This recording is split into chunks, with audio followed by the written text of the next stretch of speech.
This is a compelling story, very exciting. There's a level of sophistication with this film. The intro is gripping and really draws you in with that ominous hallway, and the tension with the main character builds well. And the actor evokes such emotion. His angst, it's palpable. You're scared for him. I'm scared for him. Um, the skin afflictions that he undergoes are very realistic. His world seems to be turning into chaos, and his reality seems to shift back and forth, in and out. And he seems to be turning into a monster, and then he'll suddenly go back to present day. It's so well done. I like that the action tells the story, very little dialogue. He checks his wristwatch against the wall clock, and it seems as if his watch has stopped from the time that he's in the club and he's taking the drugs. So life, for what he knew it to be, stopped there, like his watch. I thought that was good. I love this good and evil theme where his inner struggle seems to be conflict with the indulgence of the drugs and sex life with a stranger, and it's causing him to be burdened or by guilt. He's going through something terrible. So there's a terrific climactic moment.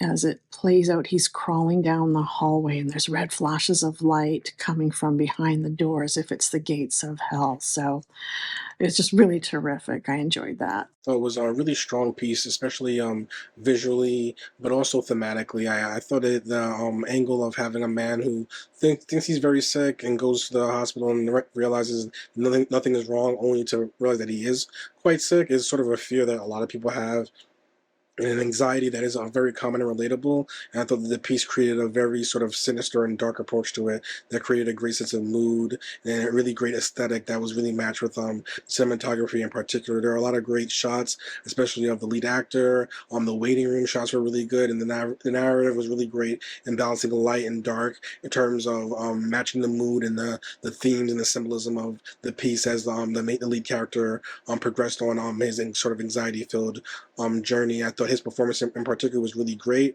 It worked to carry out a film that isn't dominated by a lot of dialogue, if I remember correctly, and it really worked well both in sort of a visual sense, but also in an emotional depth sense as we see him get closer into madness, really, and to sort of having to deal with a world that does not see him as being in crisis, but even though most of his crisis and pain is happening on an insular level. So I thought it was very well done, very well shot. It really captures this sheer fear and paranoia of illness. In fact, watching the film actually left me a bit paranoid myself. And the escalation of fear and anxiety is fantastic. It's really nerve-wracking. But there's also lots of amazingly strong, clear visual storytelling, very strong visual storytelling.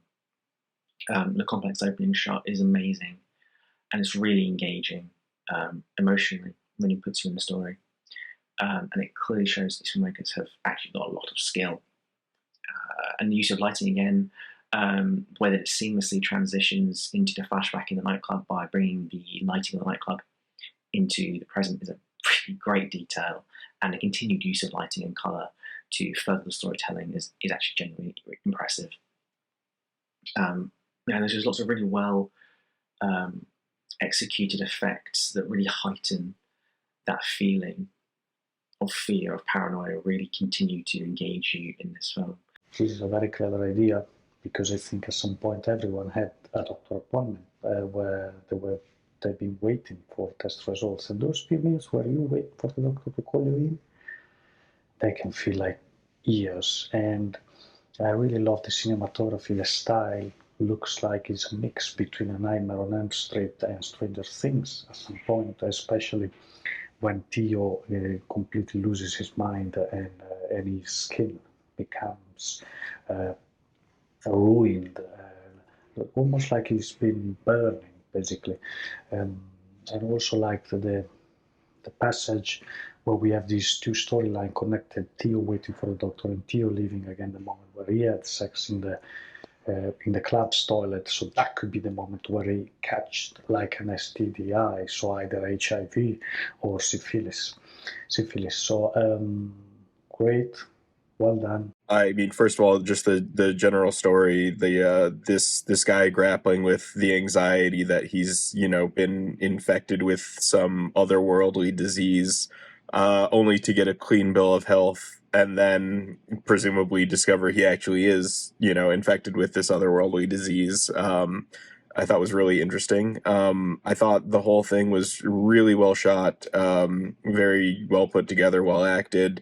The well designed. I really loved your use of, you know, different lighting techniques to create different moods in the same space.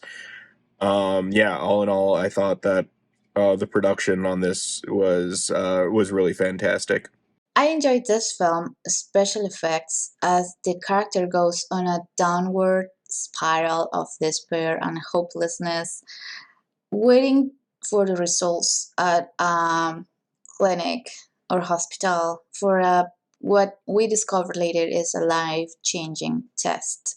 They do a great job at portraying how that wait can be, and all the thoughts and feelings and imagination and illusions that the character might be feeling. I also enjoy the relief part.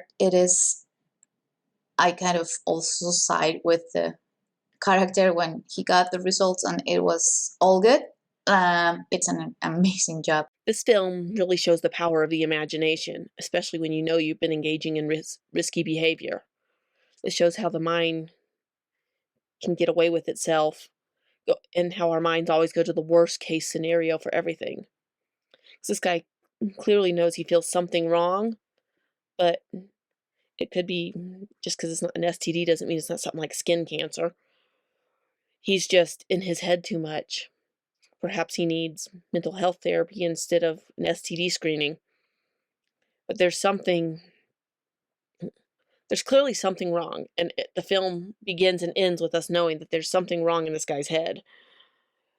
That he needs some type of help, just not the help he's been getting so far. So he has one breath of fresh air, but it doesn't last long because this really shows how negative thoughts can get into your head and you can't get rid of them, no matter if you see proof to the contrary.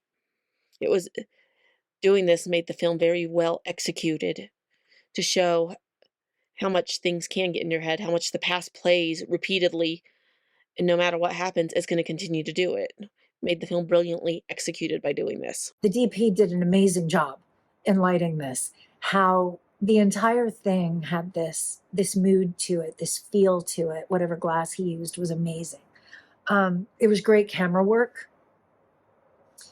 There are a lot of times where filmmakers just want to put sex into something because it's cool. Yeah, we all like sex, but it doesn't make sense. These guys, they did it tastefully, they did it artfully, and it made sense. It belonged in this story. So thank you for that. It made so much sense, and you guys did it so very well. I thought that this was brilliantly acted. I loved how the filmmakers built up the suspense, at least for me. I kept having questions like, okay, what is going on? And what is going on with this guy? But the way that they told the story was great, because the story had a beginning, a middle, and an end. And they very, very ingeniously crafted it through flashbacks where there wasn't a doubt in the viewer's mind. When the flashback was starting, you knew where it was. So kudos to you guys. Really showed the power of your subconscious and your imagination and how much sway it has over your body and how you can really convince yourself of something. Because obviously he was freaking out that he was like, had contracted something and was like basically gonna die crawling towards where the doctor was before he got called back for his results. And then and he like got progressively worse as he was thinking about it, as he was sitting there in the waiting room.